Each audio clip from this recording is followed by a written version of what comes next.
Have you ever had that unsettling feeling that you're living someone else's life? That beneath all the roles you play, all the masks you wear, there's a stranger looking back at you in the mirror? Carl Jung, the revolutionary Swiss psychiatrist who mapped the deepest territories of the human psyche, believed that most people spend their entire lives sleepwalking through an existence that isn't truly theirs. But what happens when you finally wake up? What are the unmistakable signs that you've broken free from the prison of pretense and discovered who you really are? Jung called this journey individuation, the sacred process of becoming whole, of integrating all the scattered pieces of yourself into an authentic, unified being. It's perhaps the most important journey you'll ever take, yet it's one that most people never complete. Why? Because finding your authentic self requires facing everything you've spent your life avoiding, your shadow, your fears, your deepest truths. In the next few minutes, I'm going to reveal 7 profound signs that indicate you've finally found your authentic self. These aren't superficial markers or trendy self-help platitudes. These are deep, psychological and spiritual indicators, rooted in Jung's groundbreaking work on the human psyche, that signal a fundamental transformation in how you relate to yourself and the world around you. Some of these signs might surprise you. Others might challenge everything you thought you knew about personal growth. But if you recognize even a few of these patterns in your own life, you may be closer to your authentic self than you ever imagined. The first sign that you found your authentic self is perhaps the most paradoxical. You've stopped trying to be liked by everyone, and paradoxically, people are drawn to you more than ever before. This isn't about becoming antisocial or indifferent to others. It's about something far more profound. Picture this scenario. You're at a social gathering, perhaps a work function or family event. In the past, you might have found yourself constantly adjusting your personality like a chameleon changes colors. With your colleagues, you wore the mask of the ambitious professional. With your family, you slipped into the role of the dutiful child or sibling. With friends, you became the entertainer, the supporter, the whatever they needed you to be person. But now, something has fundamentally shifted. You show up as yourself, not a curated version, not a people-pleasing performance, but your genuine self. Jung understood that this transformation occurs when we stop projecting our need for acceptance onto others and begin to source our sense of worth from within. He wrote extensively about how we often live our lives through what he called personas, the masks we wear to meet the expectations of society.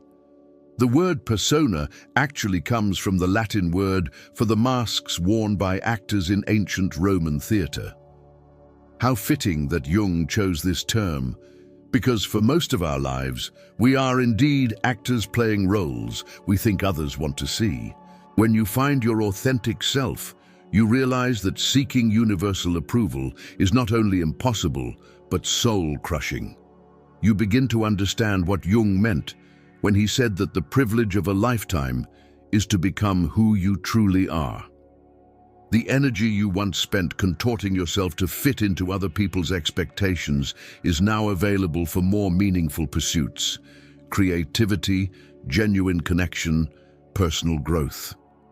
But here's what's fascinating. When you stop desperately seeking approval, you often find yourself receiving more genuine respect and admiration than ever before.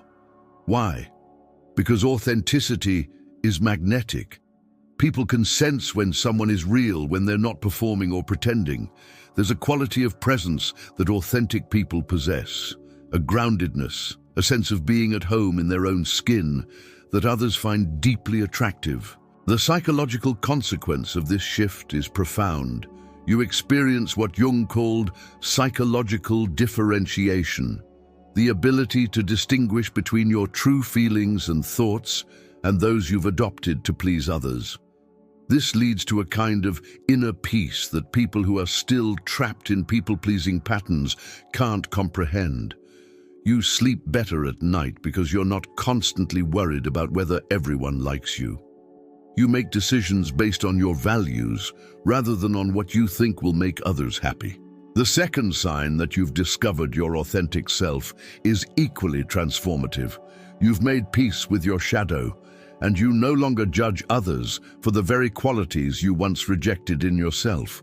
This is perhaps one of Jung's most revolutionary insights, the idea that we all carry within us a shadow self that contains all the parts of our personality we've deemed unacceptable. Imagine you've always prided yourself on being patient and kind, but deep in your unconscious lurks anger, frustration, perhaps even cruelty. Jung would say that these rejected aspects don't disappear. They form your shadow. And here's the crucial part. We tend to project our shadow onto others. The person who annoys you most, who triggers your strongest negative reactions, is often showing you a reflection of your own disowned shadow material. Consider Sarah, a woman who always saw herself as generous and selfless. She found herself consistently irritated by a co-worker who seemed selfish and attention-seeking. What Sarah couldn't see was that her co-worker was reflecting back her own disowned desires for recognition and self-care. For years, Sarah had suppressed her own needs so completely that she couldn't tolerate seeing someone else prioritize themselves. When you find your authentic self, you've done what Jung called shadow work, the brave, often uncomfortable process of acknowledging and integrating these rejected parts of yourself. You realize that the person who triggers you most is often your greatest teacher, showing you aspects of yourself you haven't yet accepted. This integration doesn't mean you become selfish if you've always been selfless, or cruel if you've always been kind. Rather, you become more complete, more human. You might discover that your selflessness was sometimes a way of avoiding difficult conversations or controlling how others saw you. When you integrate your shadow, you can be genuinely generous because you're no longer compulsively generous. You can set boundaries because you've accepted that you too have needs. The spiritual consequence of shadow integration is remarkable. You develop what Jung called compassionate understanding for the full spectrum of human nature. When you see someone being difficult or unpleasant, instead of judgment, you feel a recognition. There, but for the grace of God go I. You understand that their behavior likely stems from pain, fear, or unmet needs because you've acknowledged these same forces within yourself. This doesn't mean you become a doormat or lose your ability to discern healthy from unhealthy behavior. Rather, you respond to difficult people from a place of understanding rather than reactive judgment. You're no longer triggered by others because you're no longer at war with parts of yourself. The third sign that you've found your authentic self is subtle but profound. You've stopped seeking your completion in romantic relationships and instead attract partners who complement your wholeness rather than fill your emptiness. This represents a fundamental shift in how you approach love and intimacy. Jung wrote extensively about the anima and animus, the contrasexual aspects of the psyche. He believed that men carry within them an unconscious feminine principle, the anima, and women carry an unconscious masculine principle, the animus. When these aspects remain unconscious and unintegrated, we tend to project them onto romantic partners, seeking in them what we haven't developed in ourselves. Think about the classic opposites attract scenario. The hyper-organized person falls for the free spirit. The emotionally reserved individual is drawn to someone highly expressive. The logical, analytical type is magnetized by someone deeply intuitive. While these attractions can create dynamic relationships, they often become problematic when each person is unconsciously expecting their partner to be what they're not. When you find your authentic self, you've begun the work of integrating your own anima or animus. If you're naturally logical and analytical, you've started to develop your own intuition and emotional intelligence. If you're naturally spontaneous and creative, you've begun to appreciate planning and structure. This doesn't mean you become a perfectly balanced person with no preferences or natural tendencies. Rather, You become less dependent on others to provide what you lack. The result is a dramatic shift in your relationship patterns. Instead of attracting people who seem to complete you, you begin attracting people who appreciate your completeness. Instead of relationships based on neediness and unconscious projections, you experience connections based on genuine appreciation and conscious choice. Consider the difference between these two internal states. In the first, you might think, I need someone who is patient because I'm always so anxious, or I need someone who is social because I'm so introverted. In the second, you think, I'm working on developing my own patience and I'm attracted to this person's natural calmness, or I enjoy my solitude and I'm drawn to this person's social ease because it complements rather than compensates for who I am. The psychological consequence of this shift is that your relationships become less dramatic and more sustainably fulfilling. You're no longer unconsciously trying to complete yourself through another person, which means you're less likely to become resentful when they don't fulfill that impossible role. You can love them for who they are, rather than for how they make you feel about yourself. Moreover, you become less tolerant of relationships that require you to abandon parts of yourself. If someone can only love you when you're playing a certain role or suppressing certain aspects of your personality, you recognize this as incompatible with your authentic self. You'd rather be alone than be in a relationship that requires you to be someone you're not. The fourth sign that you've discovered your authentic self might seem counterintuitive at first. You've become comfortable with uncertainty and paradox, understanding that the human experience is inherently complex and contradictory. This represents a mature psychological development that Jung considered essential for individuation. In our culture, we're often taught to seek certainty, to have strong opinions, to pick sides. We're encouraged to see ourselves and others in clear, consistent terms. But Jung understood that the psyche is far more complex than our conscious minds want to admit. He wrote about the importance of holding paradox, the ability to contain seemingly contradictory truths without needing to resolve them immediately. When you haven't found your authentic self, you might feel pressure to be consistent in ways that don't honor the full complexity of your inner life. You might think, I'm an optimistic person, and then feel guilty or confused when you experience periods of sadness or doubt. You might identify as independent and then feel ashamed when you need support. You might see yourself as spiritual and then judge yourself harshly for experiencing anger or jealousy. But when you've found your authentic self, you understand what Jung meant when he spoke about the transcendent function, the psyche's ability to hold opposites in creative tension. You can be both confident and insecure, both strong and vulnerable, both social and solitary, depending on the moment and the circumstances.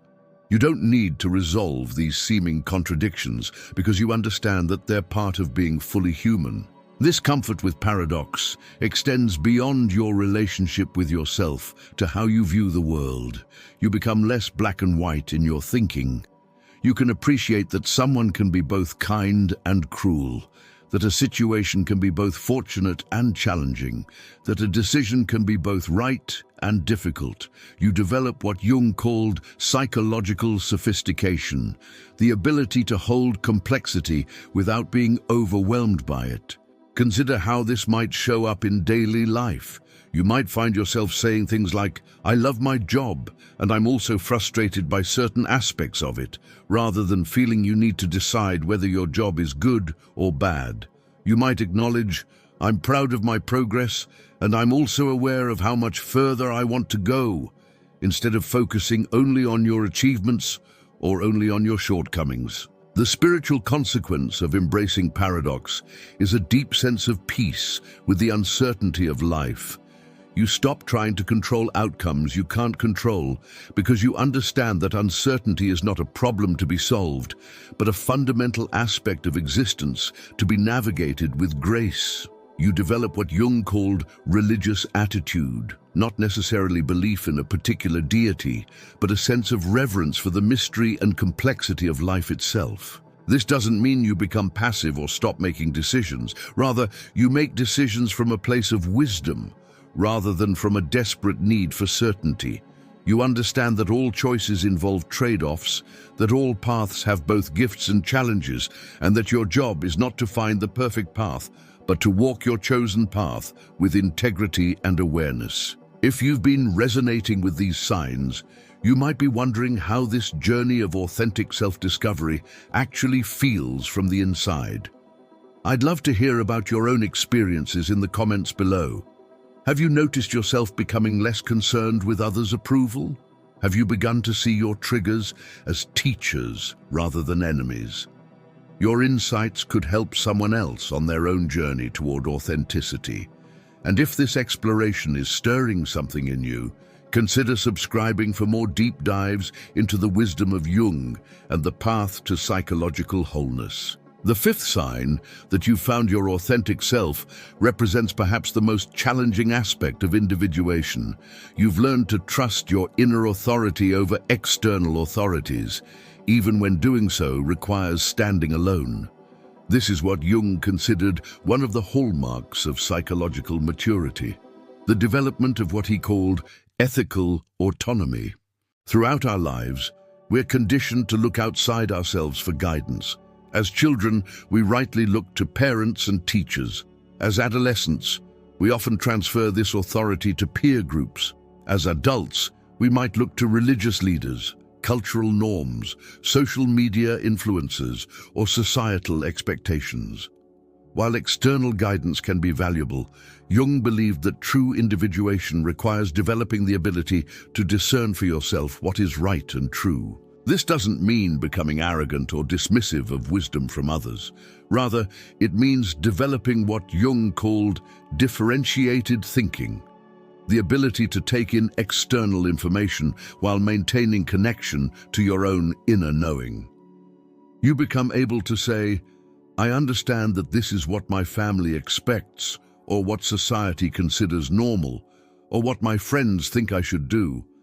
And I also know what feels true and right for me. Picture Maria, a successful lawyer who always followed the path others laid out for her.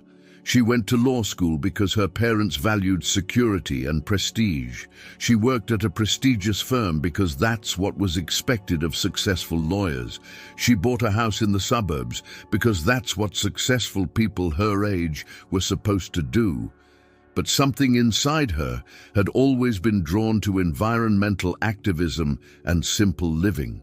For years, she dismissed these impulses as impractical or naive. When Maria began to find her authentic self, she started to honor these inner callings. She didn't immediately quit her job or sell her house, but she began taking small steps toward alignment. She volunteered with environmental organizations. She simplified her lifestyle. She eventually transitioned to environmental law, despite the significant pay cut and the confusion of friends and family who couldn't understand why she would throw away such a successful career. The process wasn't easy. Maria had to withstand pressure from parents who worried about her financial security, friends who thought she was having a midlife crisis, and colleagues who saw her career shift as a betrayal of their shared values. But she had developed enough trust in her inner authority to navigate these external pressures without being derailed by them. Jung understood that this kind of authentic choice-making often requires what he called holding the tension of opposites. You love your family, and you choose differently than they would choose for you. You respect social norms, and you follow a path that doesn't conform to them. You value others' opinions, and you make decisions based on your own deepest knowing. The psychological consequence of developing inner authority is profound. You experience a kind of freedom that people who are still controlled by external expectations can't imagine. Your self-worth becomes less dependent on others' approval because you have an internal compass guiding your choices. You make decisions more quickly because you're not paralyzed by trying to figure out what everyone else wants you to do. But perhaps more importantly, you begin to live with what Jung called authentic guilt. rather than neurotic guilt. Neurotic guilt comes from not meeting others' expectations or breaking social rules. Authentic guilt comes from betraying your own deepest values and knowing. When you live from inner authority, you might occasionally experience authentic guilt when you act against your own integrity. But you're freed from the constant neurotic guilt that comes from trying to please everyone. The sixth sign that you've found your authentic self might be the most surprising. You've developed a deep appreciation for solitude and no longer need constant external stimulation to feel alive and engaged. This isn't about becoming antisocial or withdrawn. It's about discovering the richness of your own inner world and becoming your own best companion. Jung was deeply interested in the difference between loneliness and solitude. Loneliness, he observed, is the pain of being disconnected from others. Solitude is the joy of being connected to yourself. When you haven't found your authentic self, being alone often feels uncomfortable because you're essentially stuck with someone you don't really know or like, yourself. You might find yourself constantly reaching for your phone, turning on the TV, making plans, anything to avoid the discomfort of your own company. But when you've found your authentic self, solitude becomes a sanctuary rather than a prison. You discover that you're actually quite interesting company. You have thoughts worth thinking, feelings worth feeling, dreams worth dreaming. You don't need external validation or entertainment to feel alive because you've learned to appreciate the constant creativity and wisdom of your own inner world. This shift often begins subtly. You might notice that you no longer feel anxious when plans get cancelled. You start to look forward to evenings alone.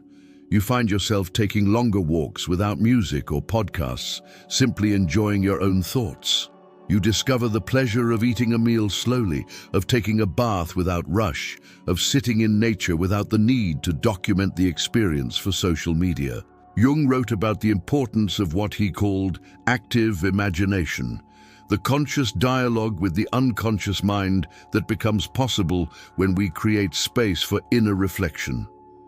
When you're comfortable with solitude, you can access this rich inner dialogue. You begin to notice the wisdom that emerges when you're not constantly consuming external input.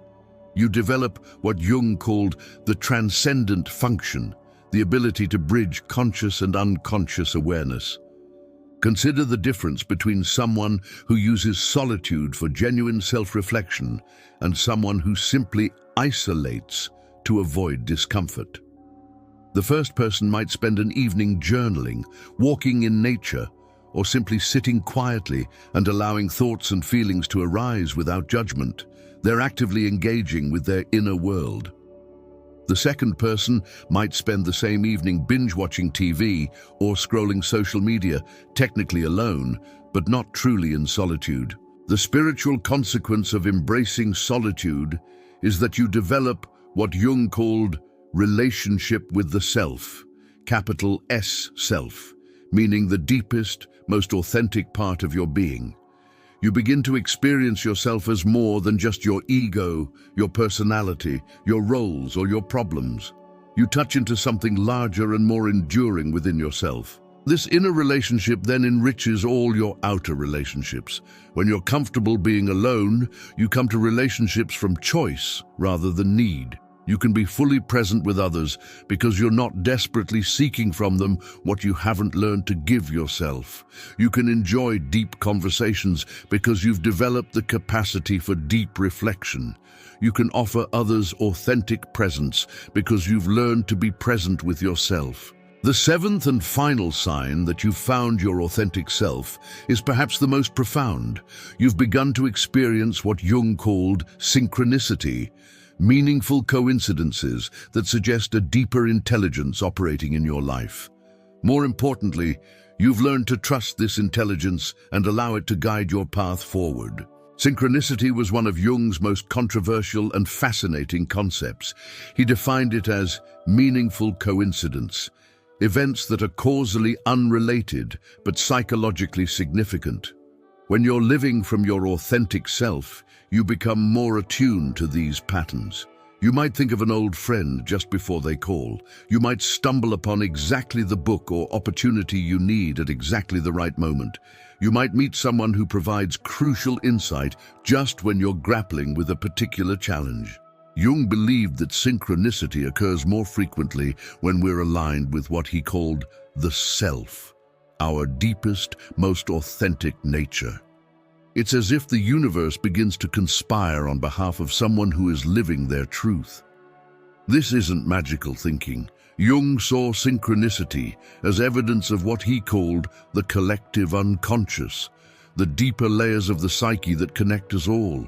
When you haven't found your authentic self, you might experience synchronicities but dismiss them as coincidence or superstition. You're so focused on forcing outcomes through willpower and effort that you miss the subtle guidance that's always available. You're like someone trying to navigate by map and compass while ignoring the GPS that's built into their phone. But when you've found your authentic self, you develop what Jung called a religious attitude toward life. Not necessarily belief in a particular religion, but a sense of reverence for the mystery and interconnectedness of existence. You begin to notice patterns and pay attention to what captures your attention.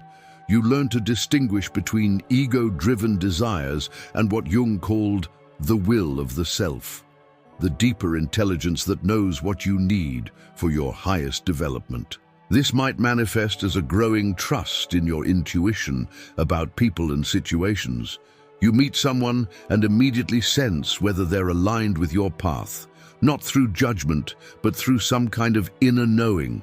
You're offered an opportunity, and you know, without being able to fully explain why, whether it's right for you.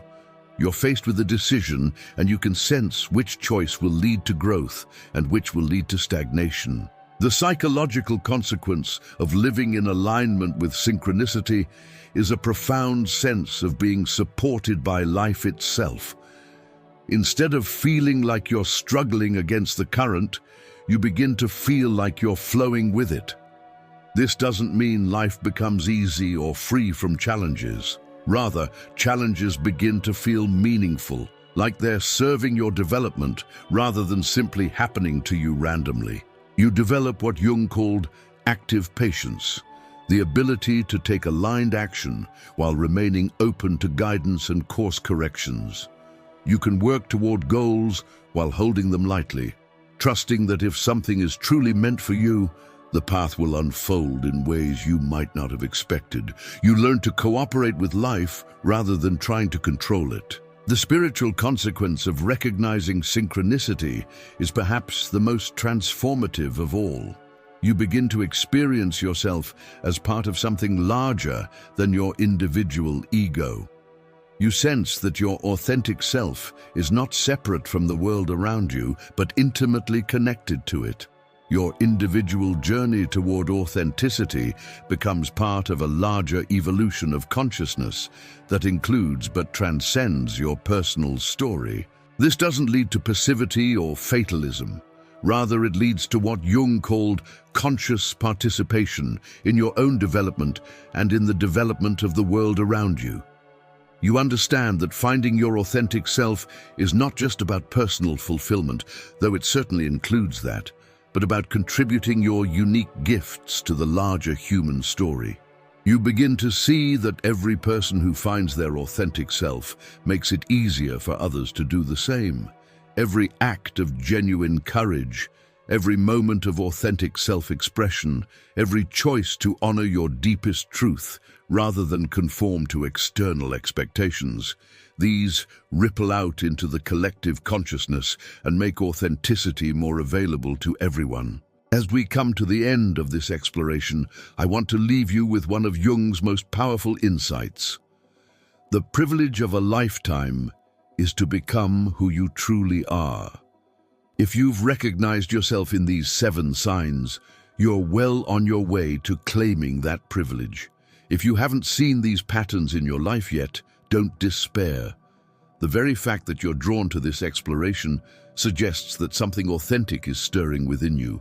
The journey to finding your authentic self is not a destination, but a process, not a problem to be solved, but a mystery to be lived.